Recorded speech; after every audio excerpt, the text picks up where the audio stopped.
لا، هاد العلاقه التضاد ديال اللي كيخلقها البعض في هذا الموضوع، انا نظن انها غير صحيحه وغير سليمه. فهمتيني اخي عبد الله؟ بمعنى ان ما يقرره المغرب الرسمي عنده معطيات ديالو، وما يقرره المغرب الشعبي عنده خانة ديالو اللي فيها العاطفة، فيها واحد العديد ديال الأمور. بل أبعد من ذلك، أنا تنظن أنه ربما المظاهرات، غنقول واحد الكلمة ما عرفتش صحيحة ولا، من باب شوية ديال الخبث السياسي والميكافيلية السياسية. أنه اتفق. انا عندي عاود سؤال الا سمحتي لي سي سيزار. في هذا النطاق اللي طرحوه عليك سي ليوان، هو انه ملي اول ما بدات المظاهرات كان هناك خروج ليس تضامنا، يعني الظاهر هو تضامن، ولكن الشعارات كانت ضد او موجهه ضد التطبيع، يعني في تمثيل واضح لواحد الفصيل اللي ما كانش كيتوافق مع هذيك القضيه اللي تاخذها جلاله الملك، اللي كما قلتي سياسيا هو كيكون عارف شنو واقع، حنا عاطفيا والسياسه كيبان لينا غير داك القمه نتاع الجبل الجليد اللي تحت البحر، ما كنشوفوش العمق شنو فيه. فاش خرجت المظاهرات اللي انا كنت ضدها، اللي كانت تطالب الدوله بشي حوايج اللي هي ما كتعارضش مع هذاك، مع المطالب ديال هذاك الشعب، يعني تخص الشعب المغربي او الدوله المغربيه، قضيه التطبيع او الاتفاق الثلاثي. واش ما كانش ركوب على هذه القضيه؟ كان ركوب، وهي تزامنت مع واحد الفصيل اللي حس براسو انه حنا باش نتفقوا على واحد القضيه، عندنا الفصيل الاسلامي في المغرب هو منقسم الى قسمين. عندنا واحد الاسلام السياسي اللي ولا كيسمي نفسه، ومن حقه ذلك، الاسلام الوطني ولا الاسلام السياسي الوطني، وبغى ينخرط ولكن بلعبه الانتخابات الى اخره، لقى نفسه انه خارج اللعبه. وبطبيعه الحال السلوك ديالو داخل في السلطه مختلف تماما على السلوك، وهو عادي، راه انا كنفهم هاد الامور هادي، وعادي جدا ان يكون السلوك ديالو متغير ومختلف تماما وهو خارج السلطه، لانه ما بقاش بطبيعه الحال كيعبر.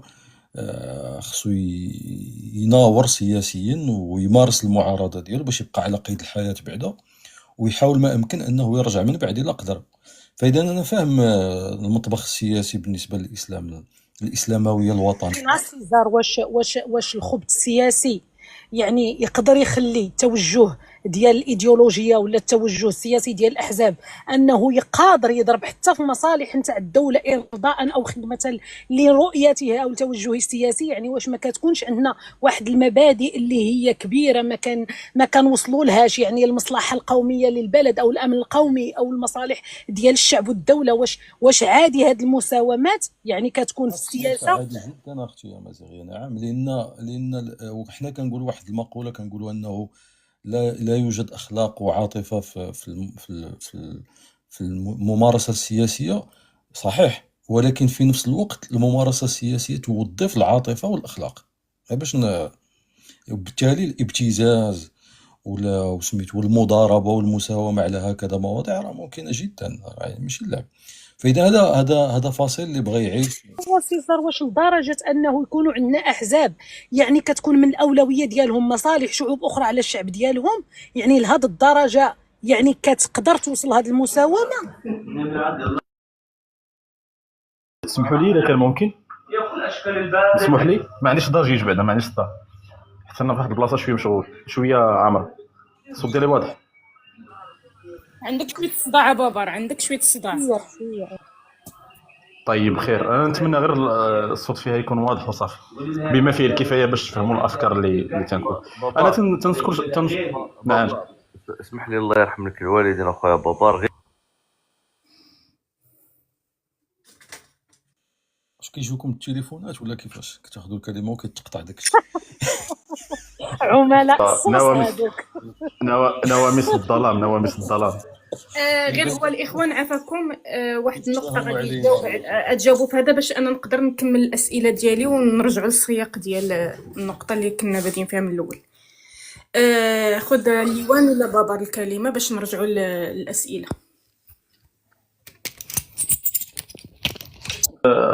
ناخذ فيها غير واحد شويه وما غاديش نطول الى طبعا تكرمتوا. الصوت واضح دابا؟ الصوت واضح؟ وي واضحه بابا، غير سرعه. طيب خيرا ان شاء الله. انا تنشكر سيزار على ان على اسنا وطلع وثبت ما قلته من قبل. نفس الاستثمار اللي اتحدث عنه دائما هو اللي داروا سيزار، طبعا مشكورا لانه قدم لنا هذه الفتره. تعرفوا في البيداغوجيا في علوم التربيه ما يمكنش لك انك تشرح درس دون مثال، والمثال هو ما قام به سيزار في الكلام ديالو مشكورا. الاستثمار بهذه الطريقه هو استثمار اظنه سمج شويه سيزار، مع كامل احتراماتي لك. علاش؟ لان في نفس الوقت لا تستطيع الاعتراف مثلا بان الريسوني، احمد الريسوني اللي هو واحد من المؤسسين والمنظرين لحركه التوحيد والاصلاح، المرجع والمعقل ديال حزب العداله والتنميه، اللي هو حاليا الفصيل السياسي الوحيد الذي ترونه على اساس انه ينتمي لتيار الاسلام السياسي كما تقولون. دار خطاب مثلا، خطاب يتحدث فيه على اساس ان الصحراء الشرقيه وموريتانيا وكذا وكذا ما اسمه بالاراضي الحقه، وتحدث عنها بنفس المنطق اللي تحدث عليها مثلا على الفاسي في جريده العالم. كانت النتيجه هو واحد ضغط رهيب على الشخص، على الرجل، وفي المقابل لم يكن هناك تضامن من الليبراليين واليساريين، بل كانوا يصمتون وساكتين وصامتين في مشهد اشبه بالتوظيف، بمشهد اشبه بان القضيه الوطنيه هي قضيه بالنسبه لهم فقط تعتبر حينما تضمن لهم هم الوجود والتعبير والكلام والاستثمار فيها. هذا الكلام اللي قالوا سيزار اشبه، وانا انزه سيزار على هذه المساله، ولكن خليني غير نقول لكم الخطاب، لانني الخطاب اللي تيهمني. هذا الخطاب هذا اشبه باستخدام القضيه الوطنيه من اجل في سياقات من اجل نزع القيمه ولا الاحساس بعداله القضيه الفلسطينيه. تخيلوا غيستخدم لك القضيه الوطنيه اللي هي قضيه الوحده الترابيه باش انه يوظفها بطريقه من الطرق، ويخلي ان المغربي يقول لك لا، راه انت مفصول عن المشرق، مفصول عن سميتو. من هي اسرائيل؟ ماذا تمثل بالنسبه لنا اسرائيل، وماذا تمثل فلسطين؟ فلسطين تمثل، او الفلسطينيين او الدوله الفلسطينيه او طموح الدوله الفلسطينيه يمثل ماذا؟ يمثل مساله مبدا، مساله شخصيه للدوله المغربيه، شخصيه الدوله المغربيه. نفس الشيء اللي درناه مع الجزائريين، نفس الشيء اللي درناه مع الجنوب افارقه، نفس الشيء الذي نفعله وفعلناه دائما بالنسبه للفلسطينيين. لكن اسرائيل ماذا تمثل بالنسبه لنا؟ اسرائيل والذي يخفيه الجميع، اسرائيل هي اول من اعترف مثلا بالجزائر حتى قبل فرنسا في الحدود السياسيه ديالها الحاليه.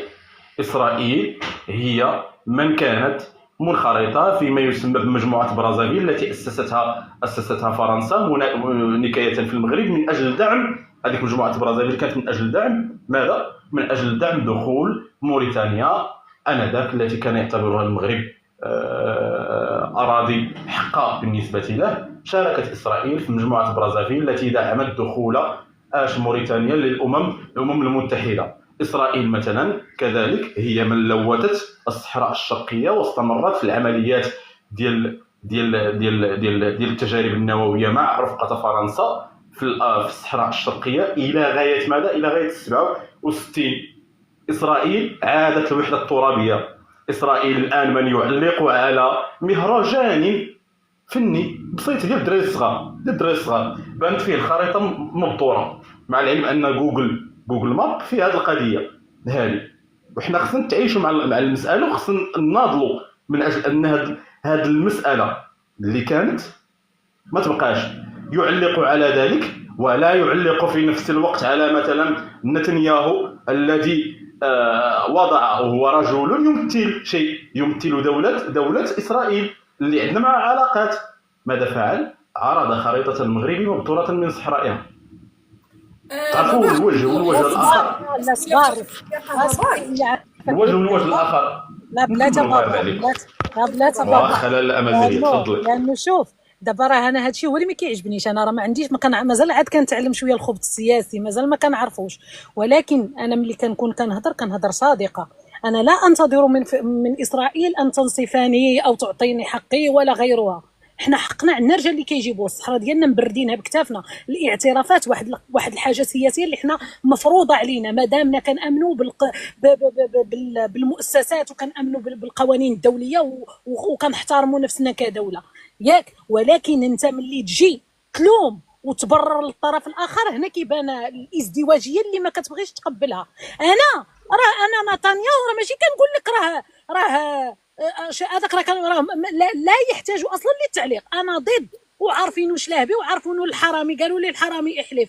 فانا نتنياهو ملي كيبينها مقسومه، هذا كيعطيني انا دليل على تكذيب الناس اللي طالعه كانت كتقول ان جلاله الملك وافق على الاتفاق الثلاثي لانها الصحراء لا، هنا كيبين الكذوب ان الملك يمارس السياسه مادام كنثيقوا فيه عارف شنو كيدير. وهذاك الابتزاز كيبين ان المغرب كيخدم وكيحرص على الحق نتاع الفلسطينيين. انا من لا افهمه هو الطرف الذي يدعي انه ضد المستعمر ويريد ان يحافظ على ارضه وكيقول انا في الحياد ولا املك قرار نفسي، وفي نفس الوقت كيتاخذ قرار ويحط خريطه مقسومه. انا هذا هو المنطق. انا ملي كطلع حركه لا صبر اشرحها لي انت، هادشي علاش انا جيت اليوم هنا. اشرح لي هاد القضيه، صبر اشرح لي القضيه علاش الحركه تطلع تشكر القاصي والداني من لم يحرك ساكنا وتقصي المغرب في استفزاز للشعب المغربي لكي يكره القضيه. لماذا يريدون تكريه القضيه للشعب المغربي؟ لانه الشعب الحقيقي والشعب الوحيد الذي لا زال يناضل ويقاوم من اجلهم ويبذل الغالي والنفيس من اجلهم. غنقول لك طيب. وعلاش ملي كتكون واحد الجريمه بحال اللي وقعات البارح كيطلعوا ويشيدون بالمغرب في الحاجه المسيئه يطبلون وفاش يفرحوا يقصيونا. نحن لا ننتظر جزاء ولا شكورا، هذاك ما نقوم به هي اخلاق اجدادنا وما وجدنا عليه اباءنا. ما عندناش اشكال، قدمنا الدم وقدمنا الارض ونقدم الزاد ونقسم معهم ما نحتاج اليه. لا نمنه لأننا لا نقدم لمن يحتاج، ولكننا نقدم لأننا نؤمن بذلك، وربي واقف معنا وعمره ما غيخلينا. ولكن الازدواجية أكرهها لأنهم ولاو كيبانوا لي منافقين يتاجرون بقضايا الشعوب من أجل قضيتهم، فلدي الحق كذلك أن أتاجر كذلك بقضيتهم من أجل نصرة قضيتي. لا نكمل بابا غير باش نديرو عفاك جواب دغيا باش ندوزو للاسئله الاخرين، لان هادشي اللي كتقول الله يرضي عليك عندي فيه اسئله لكم. بخير. شوف اعتقد ان انا اتساءل دائما لماذا نحن مقتربون وانتم تبتعدون. علاش ملي كنمشيو نقربوا للناس تتبعد منا؟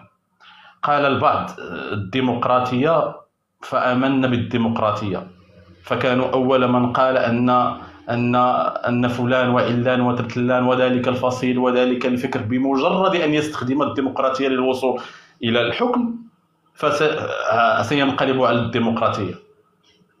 بنفس المنطق قد نقول أن الأب ديالك استخدم الأم ديالك من أجل إنجابك. هذا نفس المنطق الذي يصف مثلا كلاما معين مؤسسا ومؤطرا بأنه عاطفي، يصفه بأنه توظيف للدين، يصف بأنه كذا وكذا وكذا. وحينما تلامس جوهر الأمور وتقول أن هناك متاجرة للقضية واستخدام القضية الوطنية والوحدة الترابية فين؟ راه من أجل آش؟ تشتيت الانتباه على الجرائم اللي تديرها مثلا إسرائيل فين؟ في غزة. ماذا يهمنا من حماس؟ حب التشبيه، لأن التشبيه ما عنده حتى علاقة. ما كاينش شي اب كيستغل الزوجه ديالو، هذيك حلاله هو ليس استغلال. راه شي خطرات كتعجنا بابار. راه هذاك هو وجه الشبه الامازيغيه، لان كنقول لكم ديما نتوما ما تفهمونيش. راه هذاك هو وجه الشبه. حيت ما يمكنش ان الاب، حيت ما يمكنش لك لا امازيغيه، ما يمكنش الاب ديالك يستغل مثلا الام ديالك باش ينجب يولدك انت. كذلك لا يمكن استغلال القضية الوطنية ولا يمكن استغلال القضية الفلسطينية من أجل أننا نستخدموها ونوظفوها من أجل تبرئة طرف معين.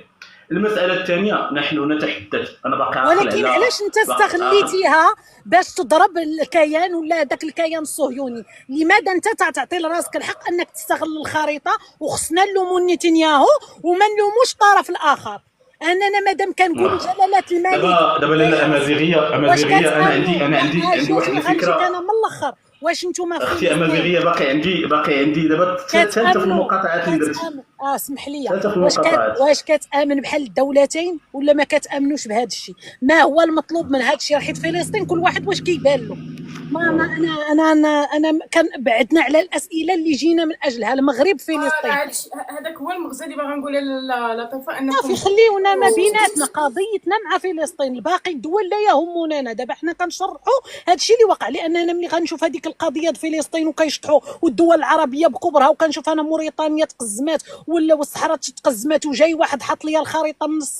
زعما ما معنى هذاك الفراغ؟ ما معناه زعما عندهم هما كشعوب ولا هذوك الشعوب العربيه ما معنى عندهم هذاك الفراغ؟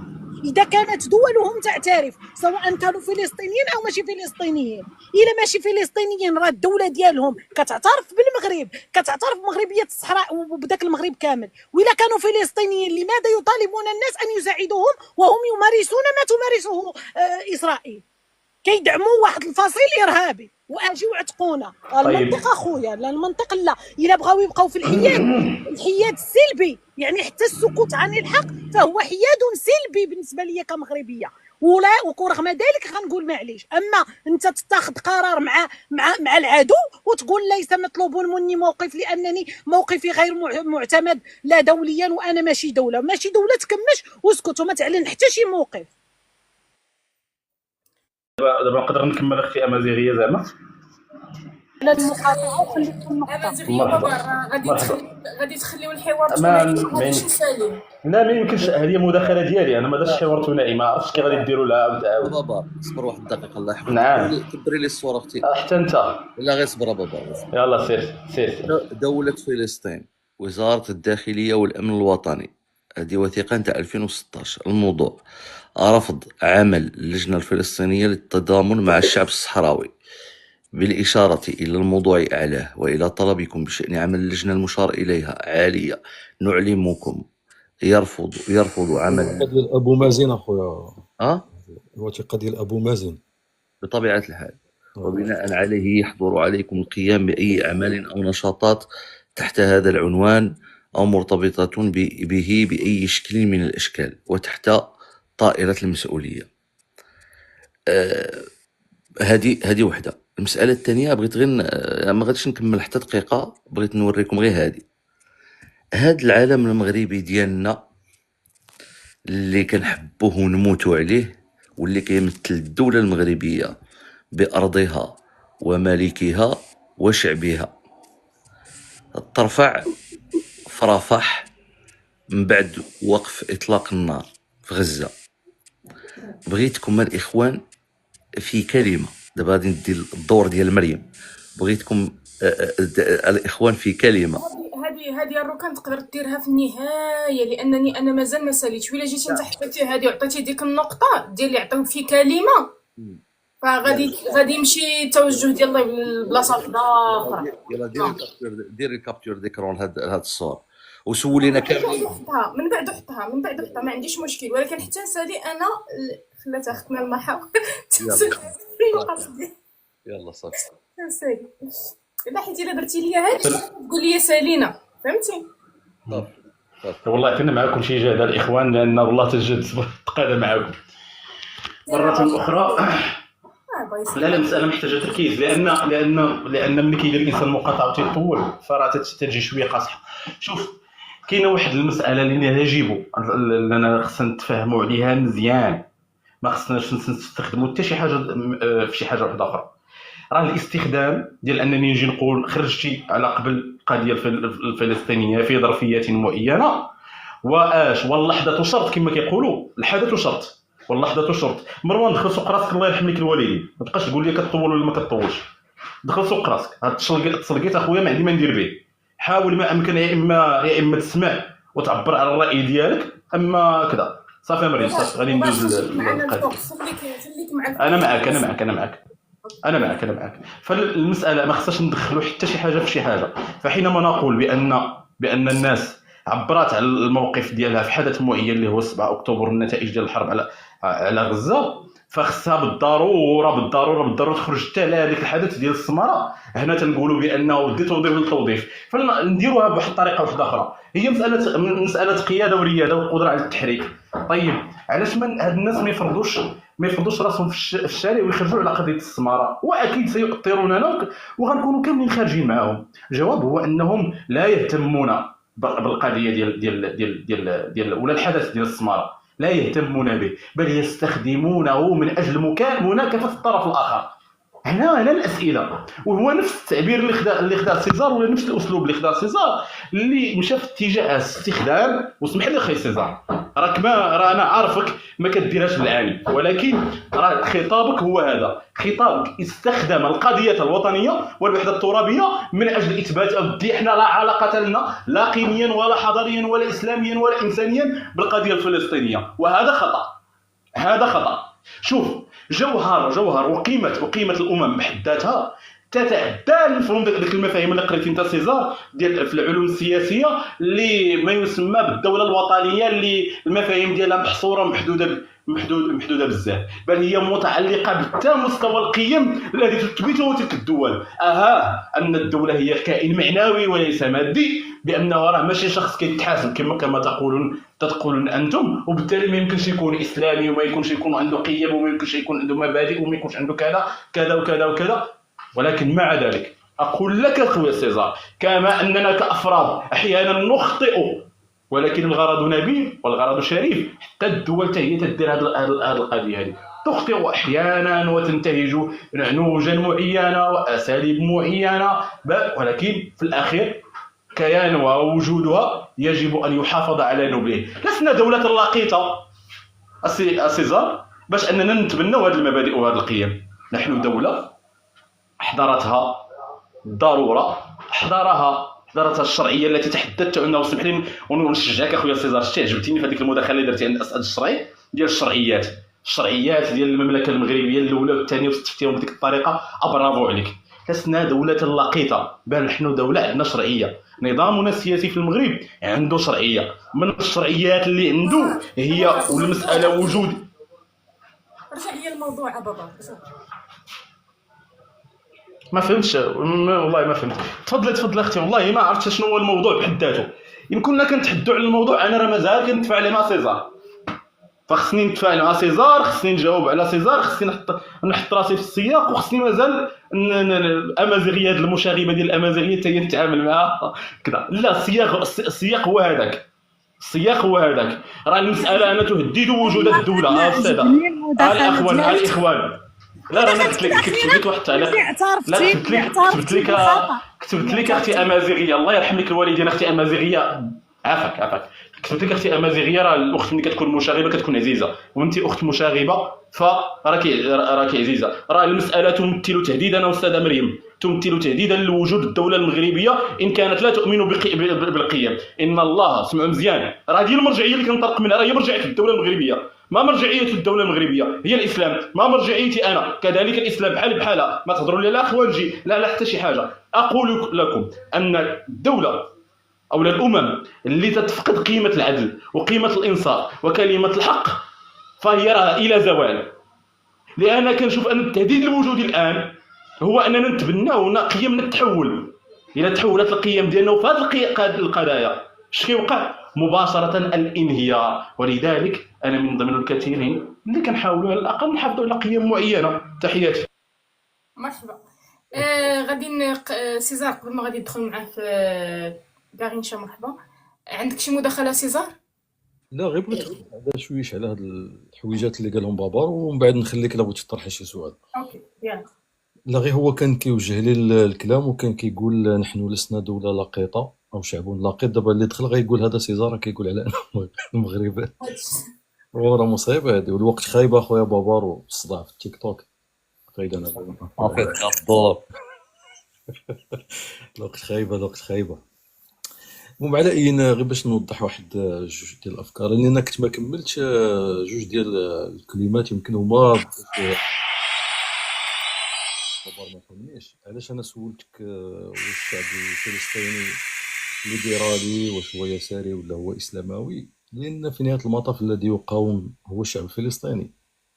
هذا هو المعني بالامر مباشره وبهذه القضيه ديالو. والشعب الفلسطيني هو هذا الشيء هذا كله، هو يساري ويساري راديكالي واسلامي واسلامي اسلاموي وليبرالي وعلماني في هذا الشيء هذا كله. وبالتالي صعيب اننا نفرزوا فصيل من الفصائل ونحملوها المشعل ديال المقاومه. ولا انا كنهضر على الشعب، ما كنهضرش على الفصائل ديالو. يعني الشعب المقاوم بالنسبه لي هو الشعب الفلسطيني. اما من الناحيه الفصائليه ولا من الناحيه السياسيه اخي بابار، وهادشي انت كتعرفوا ولا انت السي عبد الله، على ان هناك انقسامات داخليه داخل فلسطين، داخل فلسطين، بل وصلوا الى ما سمي بالحرب ديال الاخوه وحرب الاشقاء وبالسلاح ماشي. فاذا القضيه اختلف فيها اصحابها، فكيف لنا الا نختلف فيها؟ هذه مساله طبيعيه.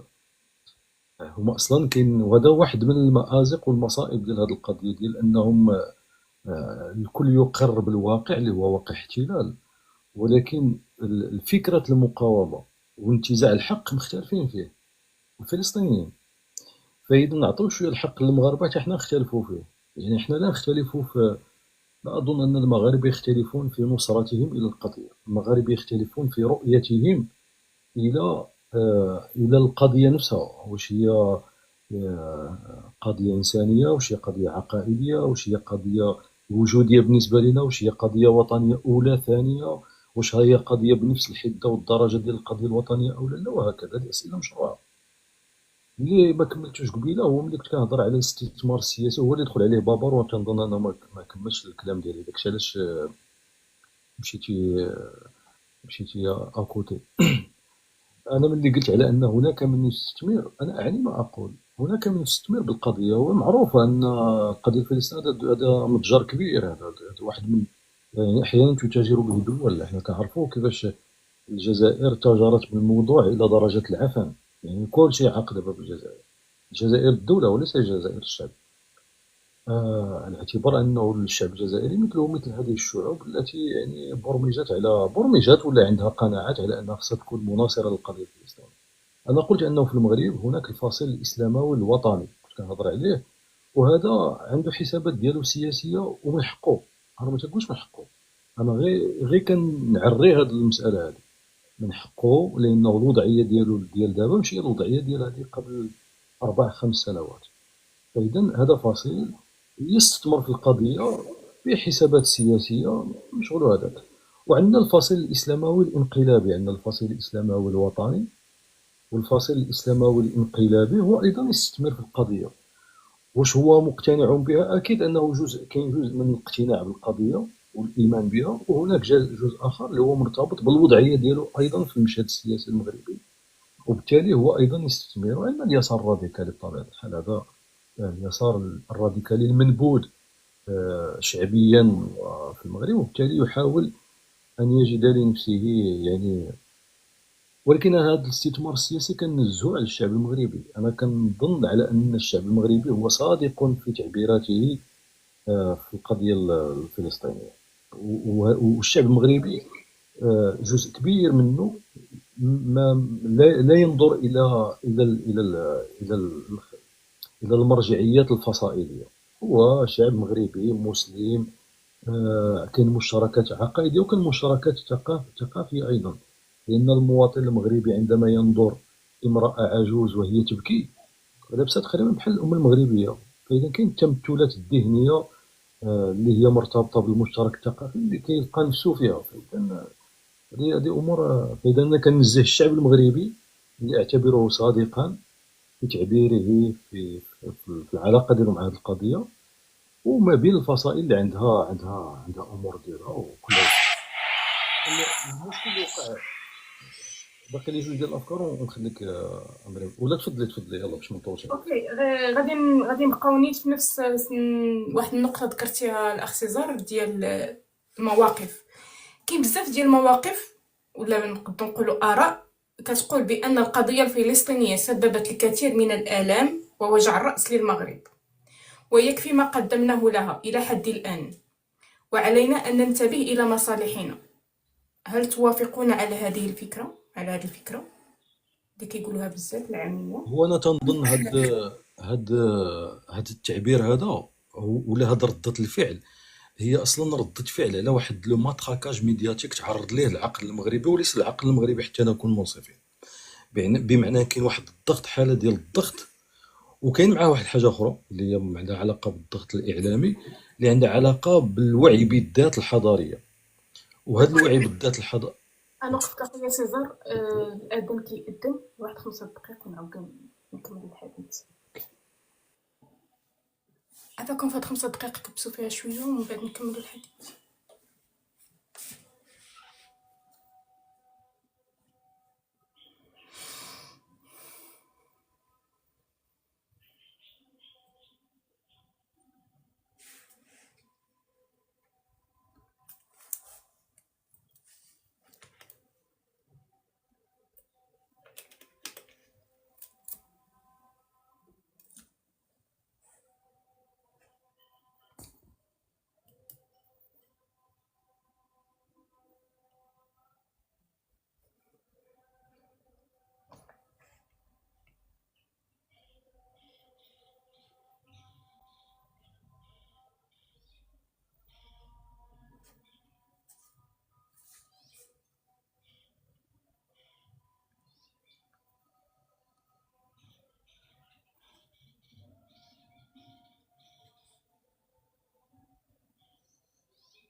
شكرا. غادي نعاود السؤال وي. ومن بعد عاد نعطيك الكلمة الأخ سيزار. وي الجامع بعيد عليا بطبيعة الحال، ما غاديش يتسمع قريب. هناك مواقف تقول بأن السلام عليكم. نديروا الدعاء. اللهم رب هذه الدعوة التامة والصلاة القائمة آت سيدنا محمدا الوسيلة والفضيلة وابعثه اللهم المقام المحمود الذي وعدته إنك لا تخلف الميعاد. اللهم آمين. قول آمين سيزار، قول آمين. امين اخويا. دابا الليوان كوكو بقيتي سادلك. أوكي، هناك مواقف تقول أن القضية الفلسطينية سببت الكثير من الآلام ووجع الرأس للمغرب، ويكفي ما قدمناه لها إلى حد الآن، وعلينا أن ننتبه لمصالحنا. هل توافقون على هذه الفكرة؟ رأيكم؟ سيزار لك الميكرو. قلت لك كاين واحد العنصر الاولاني، وهذا عنصر انساني وطبيعي جدا انه معروف في الاعلام، وهو الضغط الاعلامي. والضغط الاعلامي يمكن له يدير فيك داكشي اللي انت ما تتوقعش. ممكن انه مثلا يخلق واحد الحاله معينه، حاله نفسيه عند الناس، وتنظن انه المجتمعات هذه فعلا تعرضت لهذا الضغط. انا ما كنقولش واش مزيان ولا ما مزيانش، غير كنقول تعرضنا. واقف هنا. المسألة الثانية هو اللي بغيت نتكلم لك فيه، هو النقطة الثانية، هو هذاك الوعي بالذات الحضارية. أنا تنظن أن ربما استقر رأي الجميع على أنه اليوم كاين واحد الحالة ديال الاستياء، وكاين واحد الإقرار بأنه كاين واحد بمعنى أن هذه الحضارة التي ينتمي إليها المغاربة تتعيش واحد الحالة ديال الغبن الحضاري وهذا التراجع الحضاري إلى آخره، مقارنة مع الإسرائيليين نفسهم. وداكشي علاش قلت لك قبيلات البارومتر الحضاري تعتبر القضية الفلسطينية سي كومين بارومتر كنعبروا به، يعني الدرجة ديال التفوق والتميز والتقهقر الحضاري بالنسبة لجميع الأطراف اللي معنيين بالقضية. فإذا كاين هذا الإحساس بالغبن الحضاري، وبالتالي تفاقمات الأمور عند سميتو. الآن واش بزاف واش سالينا، بعدا خصنا نقولوا ماذا قدم المغرب إلى القضية، وثانيا شنو هي الامكانيات لان هذه القضيه تتجاوز دول باكملها. انا تنظن وديما كنقول هذه القضيه الفلسطينيه قضيه تتجاوز دول ودول كبرى احيانا، يعني قد تتجاوز جزء كبير من اوروبا، وتتجاوز مثلا مصر اللي هي دوله كبيره جدا من الناحيه العسكريه، وهي دوله من دول الطوق ايضا. فاذا هي دوله قضيه جد معقده. واحيانا اذا ماذا قدمه المغاربه للقضيه؟ هل لا زال للمغاربة ما يقدمونه؟ وشنو هي الإمكانيات والهامش ديال الفعل المغربي في هذا الموضوع هذا؟ واش حنا نقدروا نعطيهم غير العاطفة، ولا عندنا شي حاجة أكثر من العاطفة يمكن لنا؟ بالنسبة للكلام اللي تكلمت عليه أمازيغ، غير باش نربطو مع هذا السؤال هذا، في القضية ديال التطبيع، القضيه ديال التطبيع، انا كنت من الناس اللي كيدافعوا على التطبيع، ماشي بالمفهوم لانه هو مازال ما وصلتش لا لا ماشي للتطبيع، التطبيع، انا مازال كنهضر حكيت على فيما يخص التطبيع. انا لا عنده علاقه بهذا السؤال، هذاك الشيء علاش هضرت عليه. التطبيع واحد الوقت خضع في المناقشه، وخصوصا في المناكفه وليس المناقشه، المناكفه بين الدول العربيه على وجه الخصوص اطار مقاربه اخلاقيه. يعني عطيناه فقط واحد مقاربه اخلاقيه وربطناه بالوفاء الى القضيه والخيانه الى القضيه. هذا هو عموما هذا الشيء اللي غتلقاه في السوق ديال السوق العربيه، وهي تتناول الموضوع ديال التطبيع. انا اراه من جهه اخرى، ارى على انه على ان الموضوع ديال التطبيع، تطبيع العلاقات، هو وجهة نظر جديدة في محاولة وجود انفراج وحلول للقضية، وليس بالضرورة التخلي عليها. ولهذا ما تنظنش أنه خافي عليك على أنه في هذه الأزمة اللي مر منها الشعب الغزاوي، أنه ما قدمته بعض الدول المطبعة بين قوسين أكبر بكثير، يعني ماديا وفعليا، من بعض الدول التي لم تقدم إلى الشعب الفلسطيني إلى الشعارات. وخليك من التصريحات ديال القيادات ديال حماس، أنا أتحدث عن الشعب الفلسطيني كيفهم هذه الأمور هذه ويعي، واليوم ولا فاهم الموضوع. الشعب الفلسطيني كيعرف شكون اللي واقف معاه، كيعرف شكون اللي هو صادق معاه وما قادش، يعني ما عندوش ما عندكش إمكانيات، وكيعرف شكون اللي كيتاجر به. الشعب الفلسطيني شعب واعي، هو ولد هذه القضية، ولد هذه المحنة، وكيفهم مزيان هاد الامور هذه كلها اكثر بنا حنا كاملين. فاذا القضيه نعم ولات ماشي عبء، ولكن طالت، واحيانا بعض الفصائل وبعض الاحزاب واحيانا نظم سياسيه تاجرت بالقضيه، يعني تاجرت بالقضيه ضد الشعوب ديالها. نعطيك النموذج الكبير الان، هما جوج ديال النماذج في الحقيقه. النموذج الصارخ والفائح هو النموذج السوري، لأن النظام البعثي في سوريا كان دائما تيقدم نفسه على أنه يعني هو في الجبهة ديال القتال والجبهة الأمامية والمدافع عن شرف الأمة، وأنه الملامس لحدود إسرائيل وفلسطين وهكذا. ولكن بهذه الشعارات قاتل السوريين. فإذا نعم السوريون اللي يتحدثون عن فلسطين كيقول لك ودي أن الطفل الفلسطيني نعم لا نرضى له الموت، ولا نرضى له الاحتلال، ولا نرضى له أن يمر بالمحفظة ديالو على المعابر ويطلب منه الجند الإسرائيلي بطاقة العبور. ولكن أيضا، وهذه مهمة وهذا هو الوعي الجديد عند هذه الشعوب، أن الطفل السوري ليس أقل أهمية من الطفل الفلسطيني. ونفس الشيء ما قيل، ونفس الشيء في اليمن، الطفل اليمني دماؤه ليست أرخص من دماء الفلسطينيين. فإذا القضية ماشي قضية من خان ومن بقي وفيا هي ماذا يمكنك أن تقدم، شنو هي الإمكانيات ديالك، على اعتبار أن هذه الدول كلها هي دول بسيطة، دول ضعيفة، دول ما عندهاش إمكانيات كبيرة للتظاهر. حنا كنعرفوا التظاهر هو حق الضعفاء كما يقال، وبالتالي كيناوروا. اللي خايب هو المناكفة والمساومة والمضاربة على هذا الحق الفلسطيني ومحاولة التخوين. يعني إلا ما دافعتيش، وهذا هو اللي دفع مريم، أنا تنظن بالجواب مباشرة على السؤال ديالك، أن هذه المتاجرة بالقضية الفلسطينية ومحاولة وهذه لا سبيكولاسيون، هذه المساومة بالخيانة والوفاء، هي اللي دفعت البعض أنه يقول فرعتوا لنا الراس، عطونا الثقة. يعني ببساطة يعني جابت نتائج عكسيه، جابت نتائج عكسيه. شكرا. ساليتي الاخ سيزار. اوكي ليوان نفس السؤال. لا اخت مريم انا استنيت بزاف. انا غادي نطلب منك تكبري لي الصوره، لان من الصباح وانا كنجمع التوثيق ديال هذا الكلام هذا، وغادي نديرو واحد القضيه بالنسبه لديك الوثيقه اللي عرضها قبيله الاخ عبد الله، هذيك وثيقه ديال ابو مازن. بمعنى وانا شخصيا لا تهمني، يعني انا لا يهمني لا ما تقوله السلطه الفلسطينيه ولا ما يقوله حماس والجهاد الاسلامي.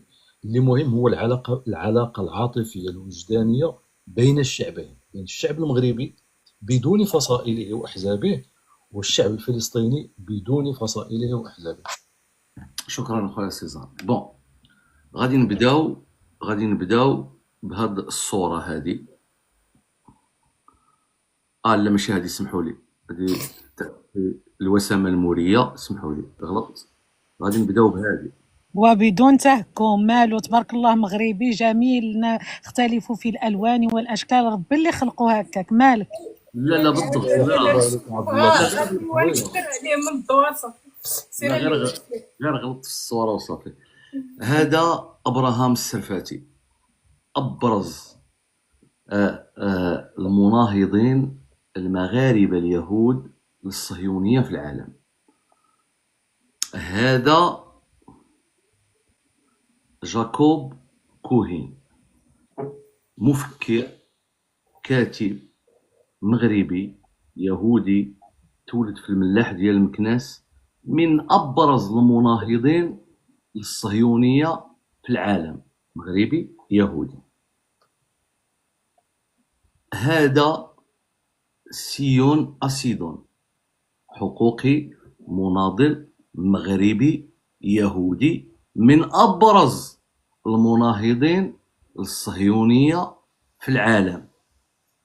كنتكلموا على تاريخ، كنتكلموا على مغرب اللي كيشكلوا اليهود منه من المجتمع ديالو ومن التاريخ ديالو ومن الحضاره ديالو واحد الجزء اصيل وانتم عارفينه، اللي ناهض الصهيونيه منذ زمن، ولا زال الامر متعلقا. باش نخرجوا بهذيك القضيه ديال الفكر الإسلاموي والتيارات الإسلاموية التي تريد الركوب على القضية الفلسطينية وكذا، أنا بينت لكم 3 ديال المناهضين للصهيونية في العالم، زيادة على يهود موجودين في فرنسا، موجودين في أمريكا، موجودين خصوصا في أمريكا اللاتينية، المناهضين للصهيونية كإمبريالية، توسعية، همجية، إرهابية، هذا لا غبار عليه. غادي نجيو دابا لما هو هذه بعدا غير على سبيل الدعابه. هذا النحات اللي نحت التمثال ديال اكسل. وهنا غادي ندخل شويه للطرح الامازيغي. لا اتكلم عن الامازيغ، ولكن اتكلم عن طرح امازيغي شاذ عن امازيغ المغرب. وانا امازيغي من قبيلة في موضوعنا يا عبد الله. لا غير سمحي لي باش غادي لا دابا حنا بغينا نوضحوا الامور. راه ما يمكنناش اختي مريم باي شكل من الاشكال على اننا ندوزوا على الموضوع بواحد الطريقه سطحيه وما نقولوش النقاط اللي كتشكل هاد الحركيه اللي ربما اليوم بعض الاخوان راهم ينتقدوها في المغرب. علاش خرج الشارع الشعب المغربي الشارع على الشعب المغربي اللي وصفوا سيزار بانه مجرد تعاطف من زاويه دينيه، وان اليوم لا طوندونس عند الشعوب العربيه المسلمه انها بدات تخلص او تملص من هذا لو فاردو، من هذا العبء اللي هو القضيه الفلسطينيه بين قوسين. هذا اكسل، غير باش تعرفوا واحد النوع ديال بين قوسين ديال البردعه. هذا التمثال ديال كسيلة بن لمزم اكسل. النحات اللي نحت صورته نحت صورته قال لهم هذا هو اكسل. الاشكال هو اننا جبرنا في مواقع التواصل الاجتماعي من يعتقد جزما بان هذا التمثال هو تمثال اكسل بشحمه ولحمه، وناقشنا معهم فاستغربت كيف تولدت هذه القناعه عند انسان يتكلم عن شخصيه في عصر غابر لم يكن هناك لا آلة تصوير ولا رسم وثيقة تبين على أن هذا السيد داروا له واحد البورتري وكذا، ولكنه مقتنع تمام الاقتناع بأن هذا التمثال هو أكسل بلحمه وشحمه وصورته، ولكنه كذا. هنا غادي نمشيو لهذه الصورة هذه. هذه الصورة هذه كتبين جندي إسرائيلي يرتدي الراية المغربية الشريفة العفيفة على ظهره النتن المتعفن، من أجل أن يثبت على أن المغرب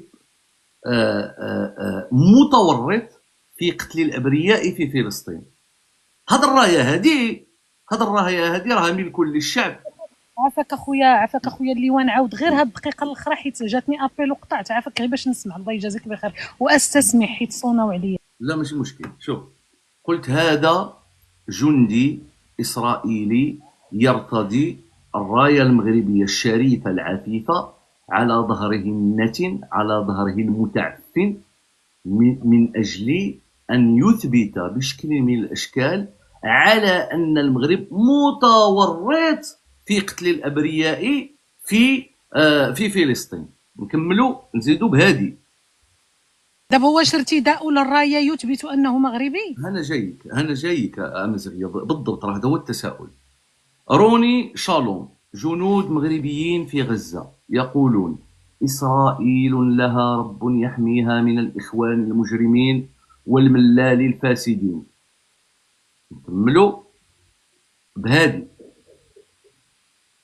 كيجي السي عبد الخالق كلاب، هنا راني كنقول لكم البروباغندا اللي قامت بها اسرائيل حتى من خلال خروج بعض المنابر الصحفيه كتقول بان السفينه الاسرائيليه رست في المغرب محمله بالاسلحه، القول بان المغرب سوف يقتني جوج تاع الاقمار الصناعيه التجسسيه، وان الثمن هو مساعده المغرب لاسرائيل في قتل الفلسطينيين. هنا كنتكلموا على ما سماه الاخ سيزار بالضغط الاعلامي الذي يمارس من طرف الكيان الصهيوني على المغرب. السي كلاب كيقول لنا الكوفيه ليست مجرد لباس، بل هي تعبير عن الاحساس بالانتماء الى هويه فوق وطنيه. دابا راه عاد تخدم لي القهوه. فوق وطنيه، ما معنى فوق وطنيه؟ بمعنى انها ليست وطنيه ولكنها تزايد على الوطنيه الحقيقيه، لا دخل لنا بها. هو ما يعبر عليه بانه القضيه الفلسطينيه ليست قضيتنا، القضيه الفلسطينيه هي قضيه دوله بعيده علينا بالاف الكيلومترات، وبانه من الواجب علينا ان ننتبه الى ماذا؟ الى قضايانا الوطنيه. وهذا الشيء ماشي غير الكلام ديال كلاب، الكلام ديال الصنايبي، الكلام ديال مجموعه ديال الناس. هنا بدينا نفهموا بان السي كلاب كيقول لنا بان ما قاله صاحب الجلاله ان القضيه الوطنيه هي القضيه الفلسطينيه انه بين قوسين خطا، وان كلاب يقول على ان القضيه الفلسطينيه هي قضيه هويه فوق وطنيه. هنا غادي نجيو لجاكوب كوهين، مغربي، هذا مغربي. الصهيونيه والماسونيه واطراف دوليه يخططون لتخريب المغرب بأياد أمازيغية.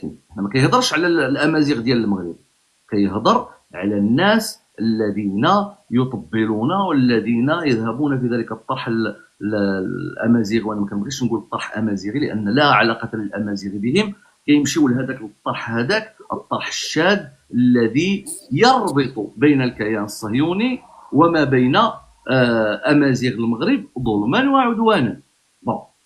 هنا غادي نجيو عند أحمد الشرعي.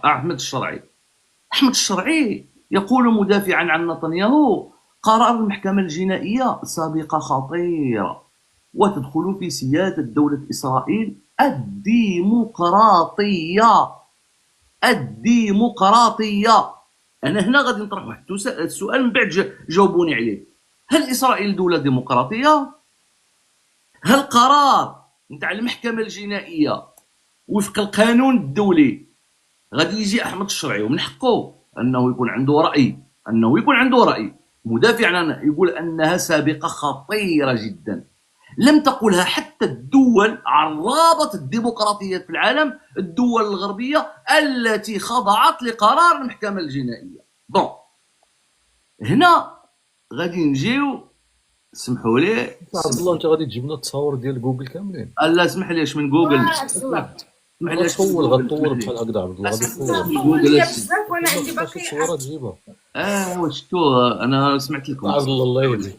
لا سي سيزار، اسمح لي حسبت لك عبد الله 3 دقائق ونص. اسمح لي اسمح لي سيزار، اسمح لي. عبد الله راه غادي تطول ليا بزاف وانا غير اسمح لي، انا عطيني زيدي لي 2 دقائق.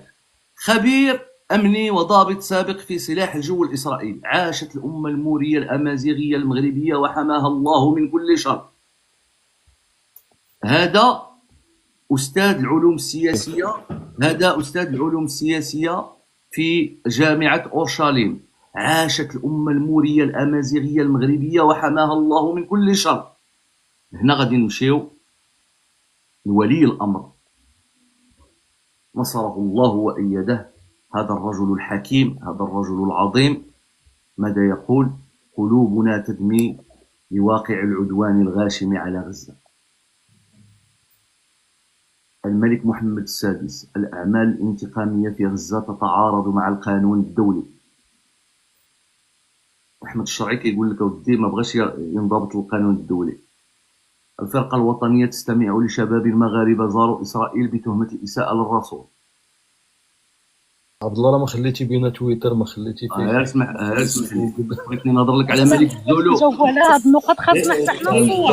غير نسالي، باقي لي رجع لي صورة نعلق عليها. سيرتي بينا في مواقع التواصل. غادي نسالي غير دقيقة وغادي نسالي يا صاحبي. المحكمة المغربية تنظر في شكوى ضد جندي إسرائيلي زار مراكش. هنا غادي ندير الكاميرا وغادي نحيد هذا الشيء باش نهضر واحد جوج دقائق. ناري ناض لكم من الاستوديو تحبتوه. نبدا عليكم الكويبا. بون دابا انا غادي نسولك اخويا سيزار، هاد محاولة التوريط التي يحاول الكيان الصهيوني ان يقوم بها فيما سميته بالضغط الاعلامي، توريط من؟ توريط المغاربة. توريط المغاربة. أليس من حق الشعب المغربي أن يخرج للشارع لمواجهة هذه البروباغندا الصهيونية المتعفنة النتنة الإجرامية الإرهابية؟ طبعا من حقه. إلا تجي نتايا وتقول لي بأن هناك جنود إسرائيليين وأن هناك أمازيغ عندنا معهم علاقات وعندنا توافقات وعندنا معهم شراكات، وخرجوا حتى الاتفاق الثلاثي من سياقه اللي فيه 3 تاع البنود نتا راك قاريها، خرجوه من سياقه من أجل أن يستخدموه استخداما من شأنه على أن يدفع المغاربة من خلال المنطق ديالهم تاع البروباغندا أنهم يطبعوا مع الثقافة الصهيونية ومع الإجرام الصهيوني في الأرض الفلسطينية. الأمر لا يتعلق بالفلسطينيين هنا، الأمر يتعلق بالمغاربة. الأمر يتعلق بالمغاربة. إذا كنت أنت تقبل على أن تكون طرفا في إرهاب دولة بين قوسين، إرهاب كيان، فأنا لا أقبل. وبالتالي استعمل مواقع التواصل الاجتماعي لأقول وملء فمي وبكل قوة على أن الكيان الصهيوني كيان مجرم إرهابي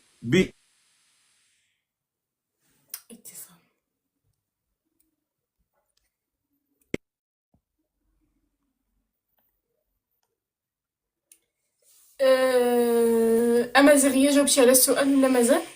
لا مازال ما جاوبتش، وانا راه حقي مهضوم، لان طرح نفس الطرح نتاع الروكان هو نفس الطرح بابار. يعني انا نورمالمون خصني ناخذ الوقت مضاعف، لان الراي ديال بابار وديال الروكان والنص الراي ديال سيزار كيتماشى مع بعضياته. انا هادشي اللي قال الروكان دابا راه غادي تاخذي تقريبا شحال لانه الانصاف من باب الانصاف، لانه هادشي اللي دار الروكان فيه بدا بالخبث بدا الخبث ديال الروكان ومشى الليوان اللي كان لين نورمال حسينا به شويه، يعني رغم الاختلاف انه نناقشوا امور تخص المغاربه.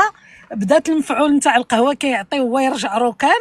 المهم ماشي مشكل، لانه بدا التصويره بكل الاحترام لهذاك الدكتور المغربي اللي يفتخر بانتمائه الموري شئت ام ابيت. انت لا اللي الا جات كلمه الموريه تقتصر ممكن على خلاف شخصي عندك مع كل فتسيء لها، فانا افتخر كوني انتمي الى جذوري الموريه، ما عنديش معها مشكل. والتاريخ دائما مدون بشعب الموري، ما عندناش ومروكو جايه من الموري. الا كنتي كترفض الاسم نتاع بلادك والانتماء ديالك هذا شيء يخصك، لانه كما عندك الحق انك تعطي هذيك الصبغه اللي عطاوها للقضيه الفلسطينيه هي قضيه عروبه، حتى حنا من حقنا الا تنتمي للعرق ولا لواحد الكيان، فما تجيش تلوم ناس وحدين اخرين كيمارسوا نفس الشيء، غايقول لك لا تخصني ما دامها. اما باش يتزايد الواحد على الامازيغ، لان المغرب راه كله امازيغي بنسب مختلفه، من يتكلم العربيه، من يتكلم الفرنسيه، من يتكلم الامازيغيه، من يتكلم الانجليزيه. لا يوجد انتماء للغه ولكن للارض والهويه ديال هذيك البلاد السعيده. فانا بالنسبه لي الكلام اللي قلتيه انا نحسبه ضدك، لانه اذا كنت تعتبر ان الكيان الصهيوني كيان مغتصب وكيان خبيث، فباي حق تستدل ببروباغندا هو من يطلقها؟ يعني انت تدعم يعني وتعطي مصداقيه لطرح من كيان صهيوني، وكتجي تطبقوا علينا في المغرب. انا الحاجه اللي قالها الصهاينه دائما افعل العكس. انا مادام الصهاينه يحشرون الامازيغيه، فلان الامازيغ هم من اعلوا رايه الاسلام والمسلمين، لا يتزايد علينا احدا في خدمه الاسلام والمسلمين والقضايا العادله، ونحن شعب راه الحر. اللي قلتي ونحن امازيغيه راه هو اللي قال، هو دابا راه نفس الشيء اللي قلتي لا انت دابا واصبر، هو ما اللي قال هو. تقاطعنيش. لا لا لا لا لا، هو جاب استدلال.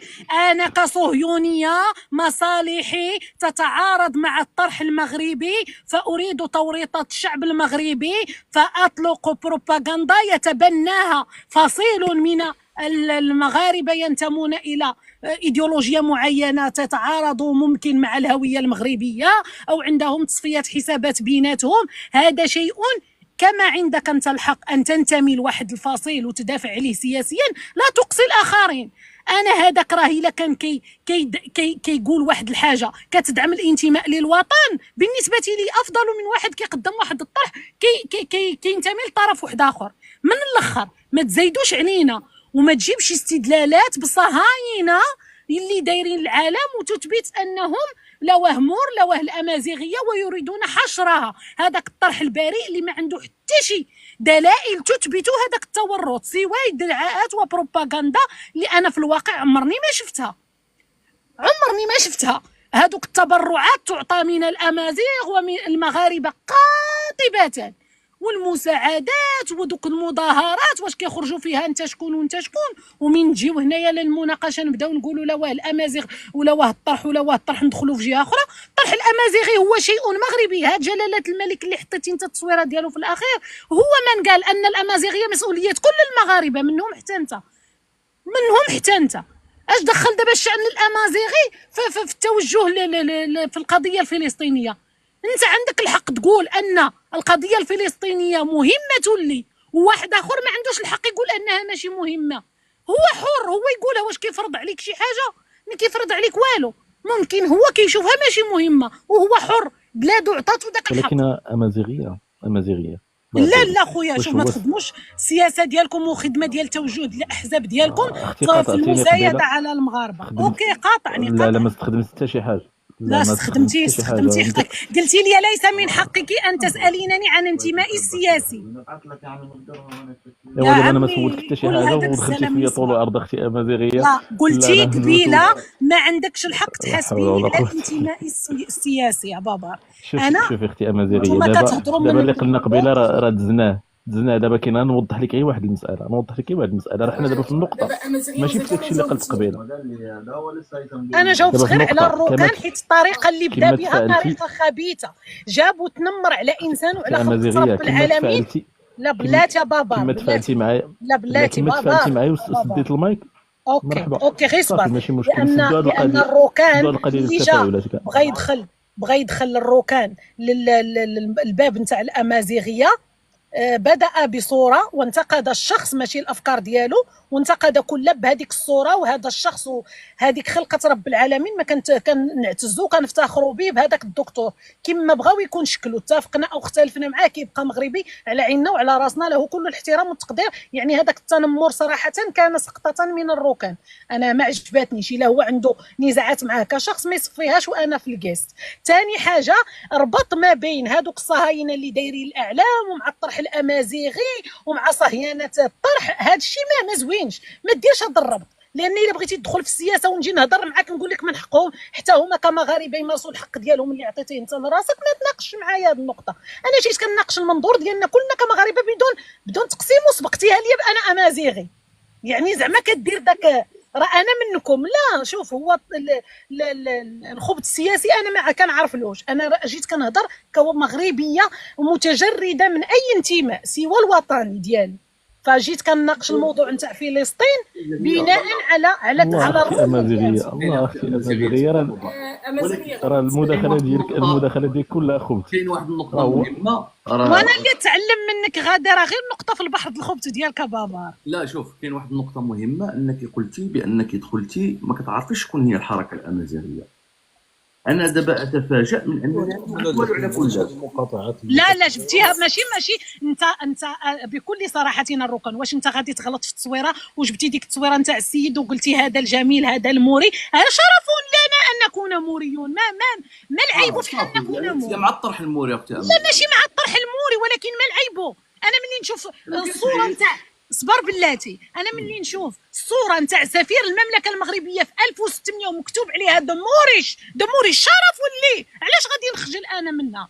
علاش غنخجل منها يعني؟ واش التاريخ خصنا نمسحوه؟ وعلاش دابا الا كان المغربي العربي عادي، حنا عندنا ما عندناش عقده، لا ما عندناش هذاك، علاش هاد الحساسيه؟ علاش هو بغى يقول انا موري انتمي الى المور، هو حر. انت كتقول انا انتمي للعروبه والامه والاسلاميه، عندك الحق. واحد اخر لا، انا كنتكلم بالمنطق فقط، كما انت عندك الحق حتى هو عنده الحق، والدوله كتفصل في هذا الشيء. انا ما قلتش صافي. لا انا كنهضر عموما، ولكن تنمرتي على كلمه الموري السي اللواء. لا ماشي تنمرت، لا غير سمحي لي مريم، غير نوضح لها عند اللواء نوضح سؤال مازال ما كملتش السؤال باش تجاوب. قولي لي السؤال عاد نكمل ويهضروا، لانهم خداو وقتهم اكثر من الكافي. اوكي. السؤال سيقول: هناك مواقف كثيرة كتقول بأن القضية الفلسطينية سببت الكثير من الآلام والوجع الرأسي للمغرب، فيكفي ما قدمناه لها لحد الآن، ويجب علينا نديوها في المصالح ديالنا. رأيك في هذه النقطة هذه كأمازيغية؟ أنا كأمازيغية اللي كنمشي مع الطرح نتاع البلاد ديالي وكنثق في المؤسسات ديالي، كنشوف أنا المؤسسات نتاع بلادي ما عندهاش مشكل أنها قادة تشوف المصالح ديالها، وأميم طون كتشوف المصالح ديالها في هذاك الشأن الفلسطيني، لأنه حتى هو فيه مصالح شئنا أم أبينا. يعني انا جيت هنا كنناقش الدوله ديالي ولا شنو خصها دير وشنو ما خصهاش دير، انا جيت كنناقش المغاربه بيناتنا، خصنا نوصلوا لواحد المرحله نتاع الوعي واحترام الاراء نتاع بعضنا بدون ما نقلوا الصراع الى الداخل كما كتبت لي الاخت شمس لتحت. هذا تفكير صهيوني، فهذا التصنيف نتاع انك تتهم الاخر بالصهيونه رغم انه مسلم في خدمه من، هذا التقسيم احنا وانتم في خدمه من، هذا الطرح اللي يدعم اتهام فصيل مهم في الشعب المغربي الامازيغي بانه متصهين، اليس هو خلق واحد الشق في الدعم القوي والمتماسك للشعب المغربي في الدفاع عن القضيه الحقه؟ لان الحركه لا تمثل الشعب الفلسطيني، والمغرب لا يدعم الحركات، يدعم الشعب الفلسطيني. انا ملي كنشوف الحركه ديال حماس والتطاول ديالها ومحاوله توريط المغرب، ودائما هاد الخبط الصهيوني والاتهام ديالو للامازيغ ومحاوله التحريض على الامازيغ والدعم نتاع الاخوان او الاخوانجيين لهذا الطرح، يثبت لي انهم يشتغلون بطريقه عكسيه، لان الطرح ديالهم دائما فيه اتهام، رغم انني لا انتمي الى شي فصيل. من حقي نطرح الاسئله، من حقي نقول الحركه غلطانه، وقالها قبيله بابار ان الدول والحكومات تخطئ، تخطئ، وملي قلنا انها اخطات ما تجيش انت تبرر ليا. قال قبيله الركان انهم كانوا يعلمون انه هناك تحرك، مادام كانوا يعلمون ان هناك تحرك لماذا لم يشتغلوا بذكاء؟ لماذا اشتغلوا بغباء؟ فليعترفوا انها كان تصرف غير ناجح ودراسه غير محسوبه والنتائج جات عكسيه. هذا هو المشكل. نحن لا نختلف معكم في ان الشعب بان الحكومه الصهيونيه حكومه متعديه وان الشعب انتم دائما تربطون وتقولوننا العكس. احنا ملي كنجيو ننتقدوا هذيك الحركه كتتهمونا اننا مع في اسرائيل، رغم أننا لسنا مع إسرائيل، أو نحن ممكن أكثر حرصا على حقن الدماء منكم أنتم الذين تتاجرون بهم، لأن أنا من حقي نقول لك أنكم كتتاجروا بالدماء نتاع الفلسطينيين، لأن الفلسطينيين اللي دفعوا الثمن، الفلسطينيين اللي ماتوا، لأن هذوك ضربوه هربوا تخباو حتى سالت الحفلة وخرجوا بحوايج نقيين لابسين مبندرين على أساس أن فلسطين وأن اليهود ما قدروش عليهم، لأنهم ماشي في مصلحتهم أنهم يساليوا، لأنه لولا هذيك الحركة لما حققت إسرائيل انتصاراتها، لما حطمت لبنان ولا ما حطمت سوريا ولا ما حطمت اليمن ولا حطمت العراق. خصها دائما أداة، خصها دائما واحد البوعو باش تبان قدام العالم أنا أدافع عن نفسي، ودائما كيخدموا المصالح ديالها.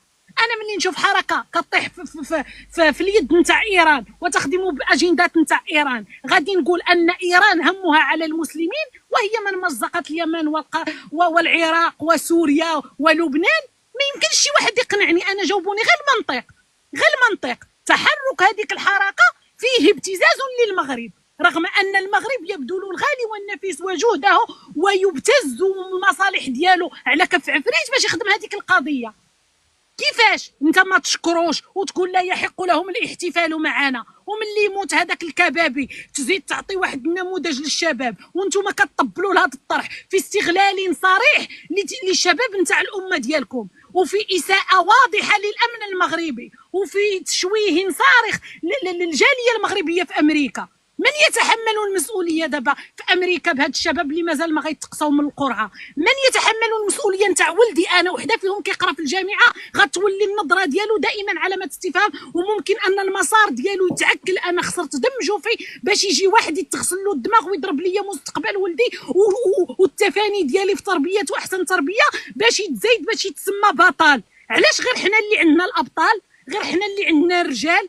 غير حنا اللي خصنا نضحيو؟ حنا حتى واحد ما يتزايد معنا على التضحيه. ضحينا بالارض، ضحينا بالدماء، ضحينا بكل شيء. انت اللي كتهضر على الامازيغ، انا عمي اللي جا من تما مرابع من جبل الشيخ ماشي امازيغي، ما جاش من جبال نتاع الاطلس، قال لك لدعم اخواننا العرب. على حنا عندنا عقده نتاع التاريخ. وعمي الاخر الحاج باسو، تحيه لي من هنا، راه كلهم باقيين احياء، اللي حارب في لبنان وحارب مع اليهود اللي بقاو عاطينها للدا، بقاو حي الله وحي الله حتى وقفت عليهم اسرائيل ومشاو دمك وقفوا رجال. اليس من جبال الاطلس؟ اليس امازيغي؟ واللي يجي دابا ينهضروا على الحقوق، انتم تدخلوا الحسابات السياسيه والايديولوجيه العروبيه وتتهموا شي هذيك الصراعات ديالكم. كنحمدوا جلاله الملك هو اللي كيدير الفصل فيها، ما غاديش ندخل فيها انا، ولكن ما تحملوش الامر الخبط السياسي ديالكم والتوجه ديالكم. نحن اكثر من خدم الاسلام والامه العربيه، لم نكن يوما عنصريين، ولكن لا يمارس علينا احد حقنا ويامرنا بالانسلاخ من هويتنا ومن عرقنا ارضاء لاي احد. اكثر من خدم الاسلام والمسلمين ليسوا عربا، وهذه العنصريه كنتمنى ان اي انسان باقي يهضر عليها فان في غايته او في نفسه خبث صهيوني يريد به تقسيم وضرب المغرب. نحن كلنا مغاربه، همنا على المغرب. الا بغيت تصفوا حساباتكم السياسيه بعدوا على هذه العرقيه، لانها ليس في مصلحه احد. سؤال اختي الامازيغيه وكملي، واش كتهضري باسم الحركه الامازيغيه او كتهضري؟ لا اتكلم باسم الامازيغيه اللي سميتي لطيفه بنت الاطلس بنت الشاف محال، اللي كان جندي من احد الجنود اللي كيدافعوا على الارض، وعندي اعمامي الحمد لله شاركوا في هذه الحروب لضمان ولمساعده اخوانهم المسلمين العرب. وقفوا في المقدمة وساعدوا فرنسا، ووقفوا في المقدمة. كانوا دائما رجال يدافعون عن الحق ولا يزايدون لا بالعرقية ولا والو. من اللي غيولي الحساب عرقية من حقي حتى انا نتكلم على العرق ديالي. من اللي بغات تولي الاسلام كان يجمعنا وغتولي العروبة من تجمعنا، انا لا اقبلها. من حقي. علاش تقصيني؟ خصني نكون عربية بزاز باش نكون مسلمة؟ الله سبحانه وتعالى خلقنا شعوبا وقبائل، خلقنا نحترم بعضنا ونتعايش. وانت تعطي لراسك الحق تهضر على واحد الحاجه وتنتقد الطرف الاخر. من لا يريد ان يشجع طرحا يدعي العرق الامازيغي كذلك هو ما يجيش يفرض علينا طرح واحد اخر. حنا كنهضروا هنا كمسلمين كقضيه مغربيه. علاش تدخل لي فيها الركن الامازيغ وتدخل فيها النقاش امازيغي؟ ما دخلوا النقاش الامازيغي في الفلسطيني. ماشي من حقك صراحه، ماشي من حقك. النقاش الامازيغي في اطار وطني. حتى القبائل انا لا يخصونني في شيء. تمزغه الكبرى انتم شفتوا حتى المغرب بين قوسين العربي تجمع، بقى غا تمزغه الكبرى وحنا غا بيناتنا وما تجمعناش. هذا حلم ديال الخيال العلمي، هذه هي النقطة اللي كنت قلت في الأول، وفاش وقفتوني قلتوا لي لا خليه يكمل. هو أن موضوع الأمازيغية ماشي موضوعي هو القضية الفلسطينية والمحاور لا أنبغض ولا أحترم أي إنسان يصهين الأمازيغ، أي إنسان يحشر الأمازيغية في صراع سياسي في الشرق الأوسط. الأمازيغية هو واحد الموضوع يخص المغاربة في إطار الخريطة المغربية نناقشه بيننا كمغاربة، أما حشره في صراع سياسي أنا لا أقبله. الحركة الأمازيغية مسؤولة على راسها، أنا لا أتكلم باسم لا حركة ولا حركات، أنا كنتكلم باسمي أنا كأمازيغية مغربية فقط. ملي شفت هذاك الهمز واللمز ما عجبنيش الحال. أوكي، أمازيغية غير شوية، خذي الراحة. سمح لي ليوان في كلمة من بعد غادي نطلعوا عند بابا، ولكن غادي نقول لكم بأن هذا الحديث غادي يكون عنده واحد النقاش جزء ثاني، لأن نص الأسئلة ما خليتونيش أنني نديرهم، طولتوا بزاف، فلذلك غادي ندير جزء ثاني معكم إن شاء الله شوف، بعد غدا. كان واحد الباحث اعتقد انه امريكي. عافاك غير ما تطولش بزاف الليوان باش ياخذ بابا، لان راه عارف لا شوف، غير ملاحظه مني ناخذ حتى شي واحد ما يقاطعني رجاء، كما انا ما نسمح ليه حتى شي واحد انني نقاطعو. والمساله الثانيه رجاء حتى شي واحد ما ياثرني في شي نقاش ويوجهني هكا ويقول لي لا راك خرجتي من الاطار ولا. كنعرف اش كندير، كنعرف خطابي فين غادي، وانا من حقي ان استضيف طالما استدعيت ان استضيف النقطه التي اريد. تحياتي، تفضل روكا. شوف، قولا واحدا، الحركة الأمازيغية بالمغرب لا تمثل أمازيغ المغرب بأي شكل من الأشكال. الأمازيغ في المغرب أو العرب في المغرب أو الموريسكيين في المغرب أو الأفارقة في المغرب كيمثلهم الدستور المغربي اللي كيحدد الهوية الوطنية في واحد النص دستوري واضح. نحن هنا لا نتكلم عن الأمازيغ، بل نتكلم عن حركة هوياتية اللي فيها بزاف من يندار، واللي أكيد أن لها علاقات بدول خارجية في إطار الاستقواء بالخارج من أجل ما تقول على أنها تريد تحقيق مطالب ثقافية واجتماعية وسياسية، وهذا هو الخطير، سياسية. هذا الباحث الأمريكي كان قام بواحد البحث سميتو بوريس ويتزمان، اللي تكلم على الحركات الهوياتية والعلاقة ديالها بالكيان الصهيوني. ومن نهضروا على الحركات الهوياتية ما كنهضروش على الحركة الأمازيغية، كنهضروا أيضا على الأكراد، كنهضروا أيضا على الأقباط في مصر. والغريب والعجيب اختي الأمازيغية انك الا طلعتي، والحركه الامازيغيه راه فيها وعليها، ماشي كاملين عندهم هذا التوجه، كاين جمعيات في الحركه الامازيغيه اللي يناضلون فعلا من اجل المساله الثقافيه وكيديروا واحد العمل جد جبار ومحتاجينه فعلا، لان باغيين نحافظوا على الهويه ديالنا الامازيغيه، باغيين نحافظوا على اللغه ديالنا الامازيغيه، وباغيين نحافظوا على الطابع الامازيغي في الدوله المغربيه. قلت علاش السياسي عبد الله خشيتي الامازيغيه في هذا النقاش ديالنا؟ ماشي الامازيغيه، الحركه الهوياتيه الامازيغيه. ما لا شوف، انت جبتي بعدا بالمور، وثاني حاجه جبتي الامازيغ وجبتي صور وقلتي شوف انت تستدل بالصهاينه، انت تصدق طرح الصهاينه او تدوينات الصهاينه، ماشي دليل. انا الصهاينه الا كتبوا شي حاجه دائما كنعرف العكس ديالها، المراد هو العكس. انا هذا قناعاتي وانت احترم قناعاتك، ولكن هذا لا يعطيك الحق ان تقحمها، لا تقحمها، لان ما كاينش دليل. لو كان دليل ولا تحركات رسميه راه كاينه الدوله، يعني انا كنتكلم بالمنطق. انا الحركه لا اتحمل وزرها ولا افهمها، ما يمكنش نناقشها، لا اعرفها. انا قلت لك ماشي جامعيه سي عبد الله، انا حدي البكالوريا وتزوجت عندي 18 سنه، لم اجرب هذا النقاش ديال الجامعات، لذلك كنجي كنستفسر منكم وكنبغي نستافد.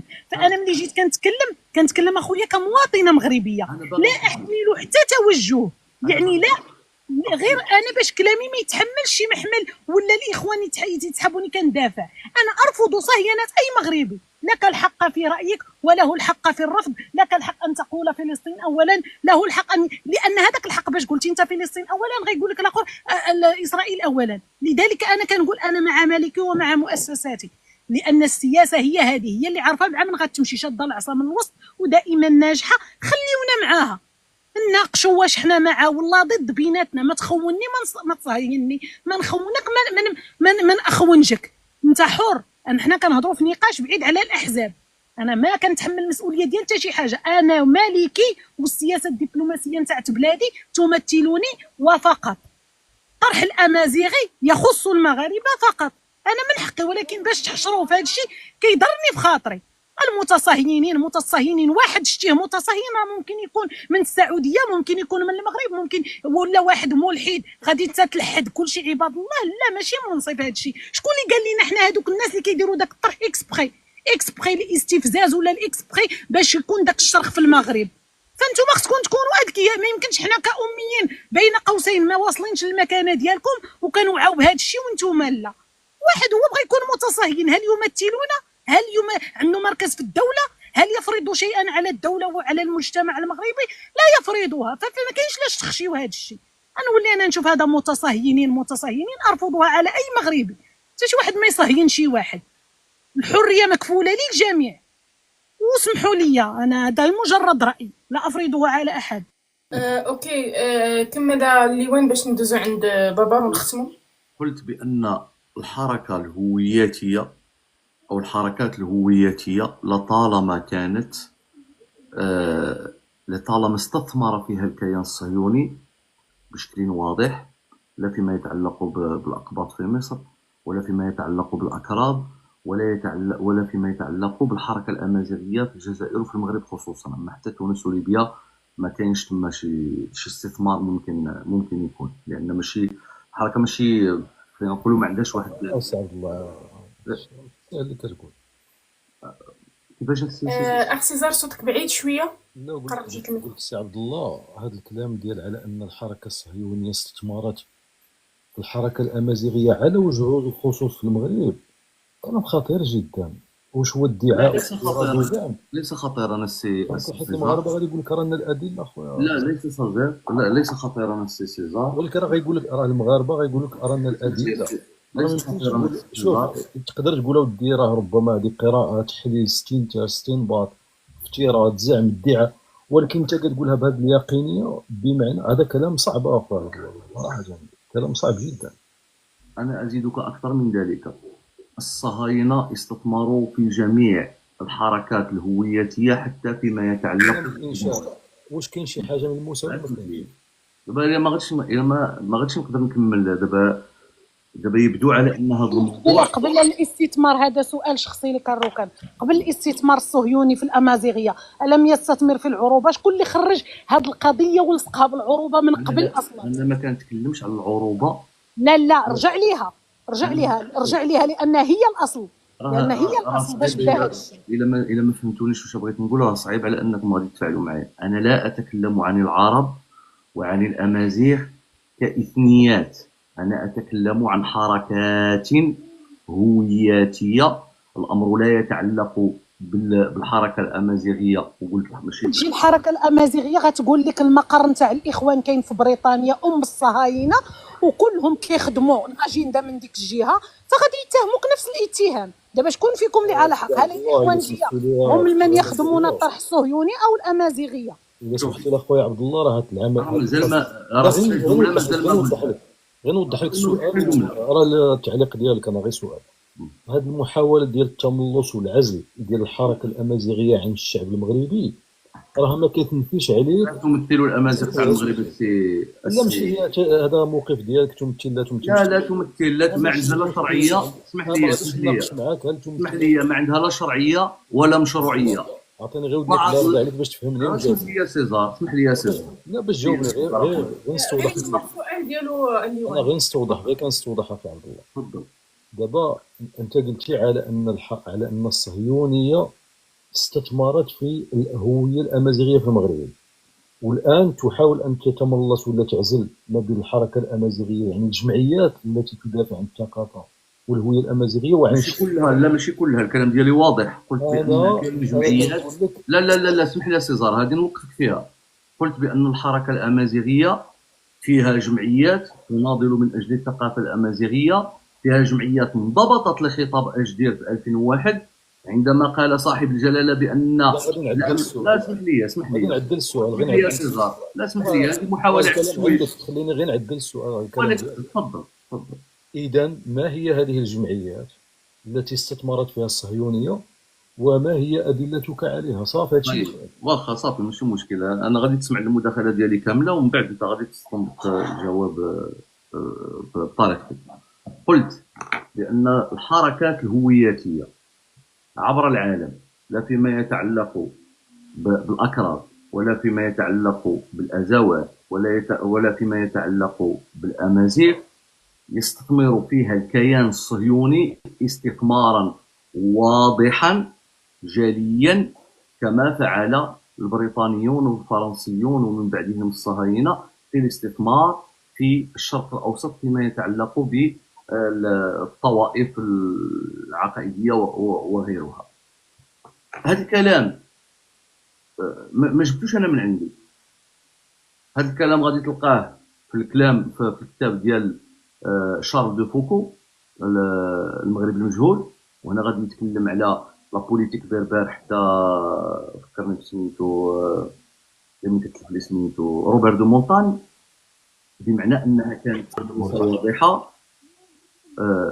ماشي المغرب المجهول، لا ريكونيسونس دو ماروك، التعرف على المغرب المجهول كان ديال اوغوست موليراس، هو اللي كتب في المغرب المجهول، حتى هو تكلم على سياسه استعماريه للمستعمر والدول الامبرياليه. هذه مساله معروفه، لطالما استثمرت في النزاعات الطائفيه وفي النزاعات الاثنيه، والامر يتعلق حتى بالدول الافريقيه وغيرها، وضلوع فرنسا مثلا في الحرب الاهليه الروانديه ما بين التوتسي والاوتو.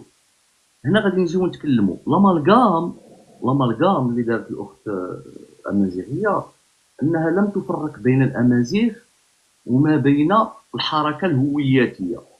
واش دابا الادله ديالك يا دابا خلينا سيزار، دابا سيزار اخويا اسمع راه ما جاوبتيناش. لا شويش اخويا سيزار، هذا تظهر على ان والله كبيره. لا الامازيغ ما كيدوخوا، راه البلدان اللي كتخترق، البلدان اللي كتخترق راه حنا شفناها، والمغرب الوحيد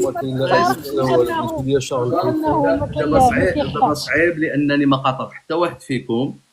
كتبيني اختي امازيغيه بالله عندك ايديولوجيه وايديولوجيه حقيقيه، ما كتهضريش من منطلق دابا بين بحال الكاميرا باش تشوف الايديولوجيه اللي عندي. ماشي مشكل وكنقسم لك بالله اللي شانو عظيم احسن مني ومنك، ما عنديش ايديولوجيه ولا عنديش انتماء، ولا عمري في حياتي انتميت ولا حتى صوت لانني كنعيش خارج البلاد هذه 20 سنه. يعني قسما بالله لا رايي نابع من قناعاتي فقط. خليوني غير نكمل زار اخويا، خليوني غير نكمل. نقطة نظام الإخوان والله النقاش ما غيكونش بحال هكا. لا لأن ملي كنبغيو حنا نديروا نقاط معينة كنتوقفوا، وفي المقابل الطرف الآخر لا. الله يرضي عليكم. بلاتيك بابا، بلاتيك غادي غير تسمعوني واحد الدقيقة ومن بعد غادي تكمل. أوكي. انا كنت دايره ساعه ونص، دابا حنا طلعنا في 4 السوايع، النص ديال الاسئله ما كملتهمش. اذا انا قلت لكم غادي يكون الجزء الثاني اللي غادي نديروه غدا ان شاء الله. داكوغ، غادي دابا اللي وانت المختصر المفيد هذاك الشيء اللي كتهضر فيه دابا انت على سؤال ديال سيزار وديال امازيغيه، وحتى بابا غادي نعطي ليه واحد 3 ديال الدقائق باش يعطيني المختصر المفيد اللي غادي نكملوا فيه غدا ان شاء الله. هذا ما كان. يلا انا اولا وقبل كل شيء لمست من خلال هذا النقاش بان البروباغندا الصهيونيه بمساعده بعض الذين ينتمون الى الحركه الهوياتيه، الى حركات هوياتيه بالمغرب، نظن على انني لمست فعلا بان هذه البروباغندا وهذا الدوغما ترسخت عند بعض الناس، ترسخت مزيان. انا بالنسبه لي الحركه الموريه، اذا كانت هناك حركه موريه، هي مرادف للحركه الصهيونيه بدون ادنى شك، بدون ادنى شك. الا بغينا نديروا هذا النقاش انا مستعد مع السي سيزار ونجيبوا كل شيء اخويا سيزار، ونبين لك ا بلس بي تيغال سي، بان ما تقدم عليه بعض الجمعيات في الحركه الامازيغيه هو خدمه اجنده صهيونيه واضحه المعالم.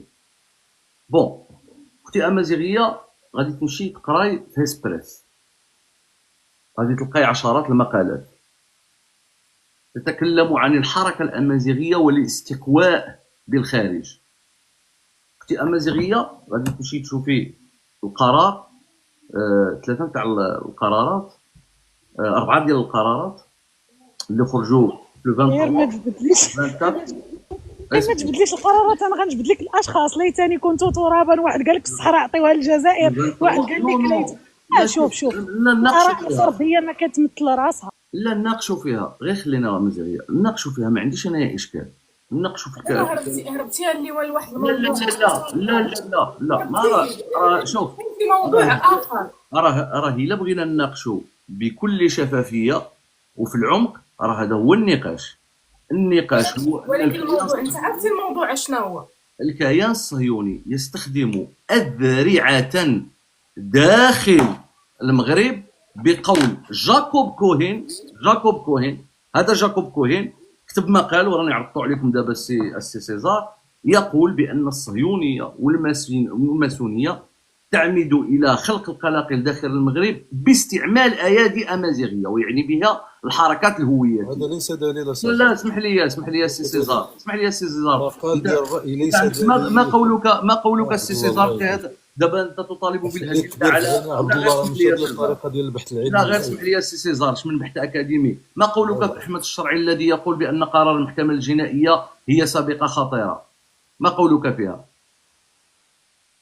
هضر معايا قول لي ما قولك. خلينا بعدا غير نتفاهموا على ان المقال ليس دليل، راه الكلام ديالك كلام خطير. يا سي سيزار عشرات البيانات. اسمح لي عشرات البيانات. هذيك البيانات سبحان الله الرقم كتعرفوها غير نتوما، البيانات بحال كتخرج غير لكم، حنا ما كنعرفوها. عشرات البيانات. اسمح لي عشرات البيانات من اسمح لي يا سيزار، عشرات البيانات من الحركه الثقافيه الامازيغيه التي تتكلم عن مشروع انفصال.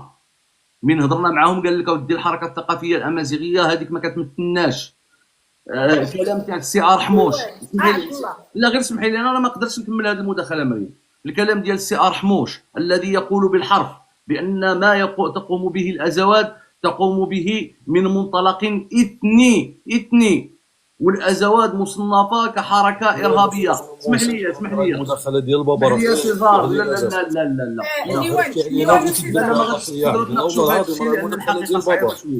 الحقيقه صعيبه شويه خويا سيزار. عشرات البيانات كلام خطير وكبير. لا سيزار لا. عشرات البيانات التي تدعم الأكراد وحزب البيكاكا الإرهابي الذي قتل الأبرياء في تركيا، التي تدعم الأزواد المصنفة كحركة إرهابية. ولينا ودرنا واحد النقاش قال لك واستقبلوا في القصر سنة 2013. نعم جابوا العنوان، ما قراوش المقال. صاحب الجلالة استقبال حركة الأزواد آنذاك قبل أن تصنف كحركة إرهابية، آنذاك في إطار الوحدة الوطنية لدولة مالي. من غادي تجي تسمع السي ار حموش، لا اسمح لي، من غادي تسمع ولكن الليوان دابا انت هربتي ليا لواحد الموضوع ماشي موضوعي. يا الليوان ورا دابا هذا هو. انا بغيت نقول لهم بان الكلام ماشي موضوعي، دخلتيني في واحد انا يا مريم انا كان ماشي موضوعي اصلا. غير اسمحي لي انا كنقول بان الحراك اللي كان في المغرب، التظاهرات اللي كانت في المغرب، واش حنا كنا في موضوع المغرب والحراك ديال المغرب الامازيغي ولا كنا في القضيه الفلسطينيه؟ غادي نعاود نتراسل. قلت انا عندما تكلمت عن الحركه الامازيغيه او الحركه الهويتيه، قلت بان الحراك في المغرب هذاك المظاهرات ديال المغاربه ماشي موضوعي يا مريم نكمل. ماشي موضوعي. واش غادي تكمل في واحد النقطه ماشي موضوعي؟ غير اسمحي لي قلت بان المظاهرات اللي كانت في المغرب المغاربه خرجوا لمحاربه البروباغندا الصهيونيه اللي ارادت اقحام المغرب عربا وامازيغا وموريسكيا دابا كيجي الكيان الصهيوني، وانا اتفق مع امازيغيه في القول بان الكيان الصهيوني عندما يقول بان علاقته بالمغرب علاقه قويه وكاين شراكات امنيه واستراتيجيه وعسكريه وكذا وكذا، الغرض من الكيان الصهيوني هو توريط المغرب. مين يجي الكيان الصهيوني يقول لك اودي عاشت الامه الموريه كذا كذا، الغرض منه هو انه يثبت بان هناك علاقه ما بين هذه الحركه الموريه بين قوسين فيها 3 ولا 4 ديال الناس مع الكيان الصهيوني. ولكن المغاربه هل من حقهم انهم يقولوا ما ينتجه الكيان الصهيوني من بروباغندا نحن ابرياء منه؟ هذوك الناس اللي خرجوا في المظاهرات راه امازيغ وعرب ويهود ومسيحيين والمجتمع المغربي بمختلف تلويناته. الاشكال فين كاين؟ هو ان البروباغندا المعاكسه الاخرى جعلت حتى من اويحمان اللي هو يساري ماركسي على ما اعتقد الازواج راه ماشي دليل على خطه صهيونيه، راه كانت دير اللي خطه صهيونيه في المغرب. اين ادلتها عبد الله؟ كيفاش السي زازار؟ راه قلنا لك الادله على ان الصهيونيه تستثمر في بعض الحركات الامازيغيه. ما قلتي لينا والو، قلتي لنا البيكيكي والازواد وقلتي لي جاكوب كوهين والمقال ديالو. هذه ليست بادله عبد الله. اسمح لي خلينا انا مع سيزار. روح للسيزار. غادي نخليكم غادي نوقفوا روح لللايف راني عبد الله تجي عندي ولا نجي عندك؟ حل اللايف ولا نحل انا دابا وغادي ندخلوا في هذا الموضوع. لا راه حتى انا خصني نحضر وانا ما يصلحليش. خصكم تحلوا وانا حاضره، ما تمروش علينا اللواء. عبد الله هذا الموضوع تحل هنا غادي يكمل لنا غدا، حيت انت حورتي لواحد الطريق اللي هو ماشي غادي لان سيزار لا غير اسمعيني، لان سيزار انا بالنسبه لي سيزار يخدم مشروع صهيوني بدون علم، حيت قال لك دليل. لا هذه الدليل والدليل هو ان الاكراد شراتهم كيف حنا شرينا. مسخطه عبد الله. لا والله العظيم حل سيزار ونجيو نناقشوا في هذا الموضوع حتى 6 تاع الصباح. لا نقبل. وغادي نجبد كاع البانوبلي. غادي عليها عرفتي راه عليها قبيله كان كيقطع كانوا كيصيفطوا ليه الصوص الميساجات باش يتهم. نوجد هذوك الصور والله العظيم نوجد هذوك الصور باش اذا كنتي قاصد انك تخشي الامازيغيه في الحوار. ماشي الامازيغ. لا الامازيغيه شوف ماشي الامازيغ وماشي الامازيغيه. خلي هاد الايامات راه نايضه شي عجاج خلي هاد الايامات راه نايضه شي عجاج في التيك توك المغربي تيبرد هاد القضيه ديال سيزار صهيوني باش نلقاو الناس عاوتاني. لا انت تخدم مشروع صهيوني بدون علم. ما نعطيهمش كلشي دقه وحده. لا اخويا سيزار تخدم مشروع صهيوني واضح معاك. فهمتني كيفاش هذه ما غاديش تقدر تنكرها. سيزار واش القضيه فيها الفلوس؟ اسمحوا لي الله يجازيكم بخير. على الصهيوني الله يجازيكم بخير. مع احترامي لكم الاخوان، انا اتمنى منكم كذلك انكم انتم على الاقل تحترموا الكلمه ديالي وتخلوني نكمل، واتمنى بدون مقاطعه لانني تحليت بنفس المساله وما قاطعت حتى شي واحد فيكم. بابار غادي تسمح لي شوف جاوني الضيوف ولكن عافاك ما تطولش. بغيتي تاخذ المداخله غدا غادي نحل لايف، نبدا بك انت الاول. بغيتي في عندك 3 دقائق.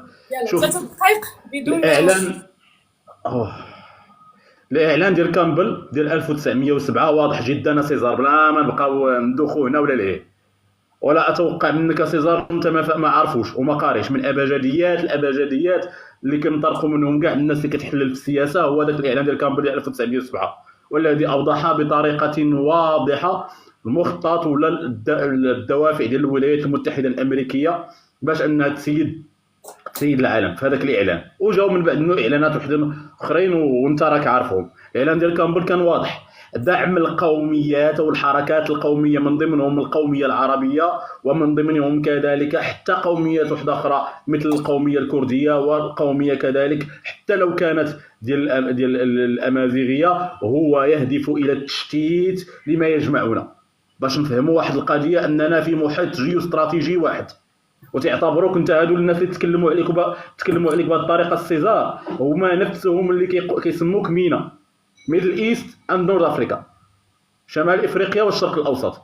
تيجمعوك علاش؟ لان عندك نفس المقومات المقومات الحضاريه بحال الشرق الاوسط، نفس المقومات. شنو تقول لي على الاختلاف الثقافي؟ الاختلاف الثقافي كاين في كل شيء، وهذا من الرحمه الحضاريه اللي كاينه عندنا. ولكن في نفس الوقت تيقولوا لك بحال هكا وتعتبروك بانك انت راك بحالك بحالهم، وفي نفس الوقت تيتكلموا في هذاك الاعلان ديال كامبل على دعم القوميات، واللي جات نتيجته حتى من بعد الولايات المتحده الامريكيه كانت اول من اعترف بجمعيه الاتحاد والترقي في الامبراطوريه العثمانيه. ونفكروا في هذه القضيه، ما كان الدور ديال جمعيه الاتحاد والترقي هو الدفع بالقوميه التركيه، ما سمي بعد ذلك بسياسه التتريك، واللي جات من بعدنا ردة فعل معينه، جات هيئات للتسبيكو للتشتيت والتقسيم. ايوا الامور واضحه، باش ما نطولش عليك كذا. غدا نكمل هذه المداخله تكون عندي انا غادي غنسالي مع بابا. لا ماشي من حقك امازيغيه، ماشي من حقك. لا والله ما حقك، والله ما حقك. لا والله ما حقك اختي امازيغيه. انا غادي نعلمكم من دابا، بقاو لي جوج ديال الاسئله اللي غادي يكونوا صافي غدا عطيني مداخله. شوف انا راه قيت النقط هنا. غدا عطيني مداخله انا الاول ومن بعد ندير الاسئله ديالي. المهم الاختراق ديال الدول العربيه وتاع الامازيغ ما نجحش. الدول العربيه مقسمه والمغرب مازال متحد، لم يفلح. الله يهديك، ما بقاش تزايدي علينا بالامازيغيه اختي امازيغيه. اختي لطيفه، ما بقاش تزايدي علينا بالامازيغيه، راه كنا امازيغ، ما نزايدوش على بعضياتنا، واخا نبقاو نزايدوا في شي حويجات لا علاقه لهم اصلا بالموضوع. دقيقه بابار وامازيغيه، الله يعطيكم الستر.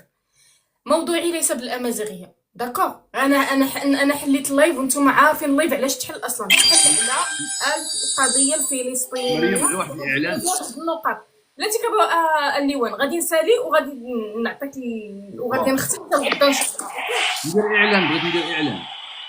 بغيت ندير اعلان. بغيت غير نقول للدراري بانني غادي نحل على كولاغيول من لواحد جوج سوايع. وبعد مني يا الليوان راه نهبطك. انا هذا الشيء راه ما داخلاش فيه. شو عليك اصاحبي؟ انا راه ما كايناش في هذه النقطه هذه. كل يوم يجمعونا. امازيغيه عندي لك غادي 5 ديال الاسئله الامازيغيه و5 الاسئله البابا في هذه النقطه ديال القضيه الفلسطينيه، ومن بعد غادي تكون لا كونكلوزيون من عند الاستاذ رجل وكافه بالضبط يقدر يكون حاضر معايا، وغادي نطلع بعض الاشخاص اللي غادي يكونوا معايا في لو ديست. اوكي، موضوع الامازيغيه ليس بموضوعي الان، غتخليني في هذه النقط اللي انا هضرت فيها اليوم غنكملوا فيها.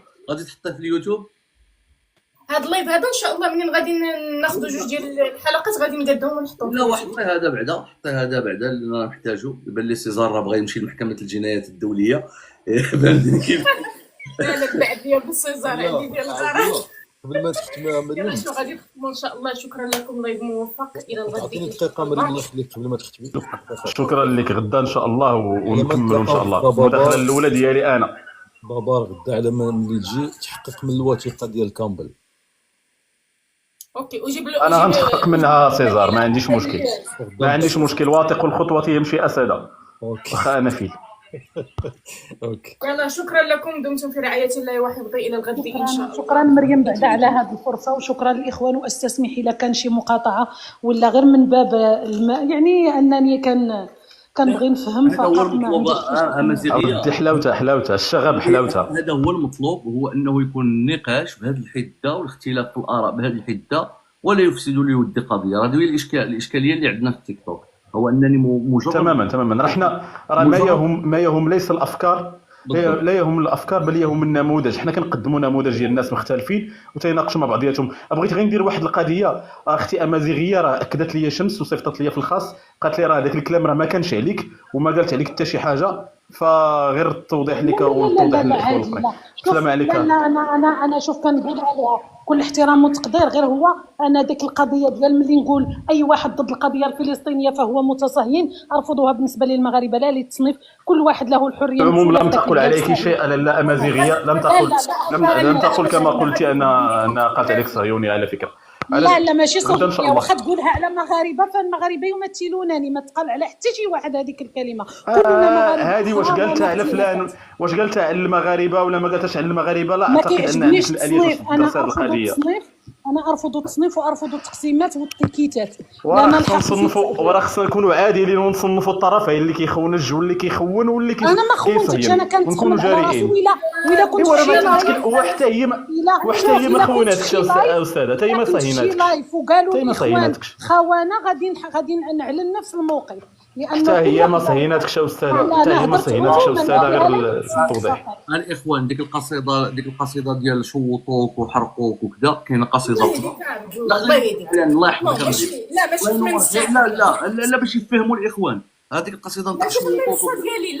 لا ودير الاعلان ديال اللايف ما يلا تعاونيش معايا. تحياتي اخوتي، والله ما تحياتي دوز في لكم. المنصه ديالي كاينه قصيده اخرى جديده، اقسم لك بالله الا قصيده والله جديده. ما دوز في المنصه ديالي هادشي، لا ابدا ياك ابدا. ياك مريم. لا ما يدوش عندي في المنصه. سيزار بغا يدير اخر كلمه. والله ما تهود سيزار، لا هودتها. خليوني غادي نختم. والله ما شكرا لكم جزيلا. الله عليكم، انا عندي ما يدار. تحياتي نهودوا بزوج ولا طلعوا بزوج. خليوني يلا. المهم انا وسيزار، المهم هود سيزار نهود انا. يا الله انا نهود ماشي مشكل. تحياتي لكم الاخوان. بعد قليل كل غيول. السلام عليكم.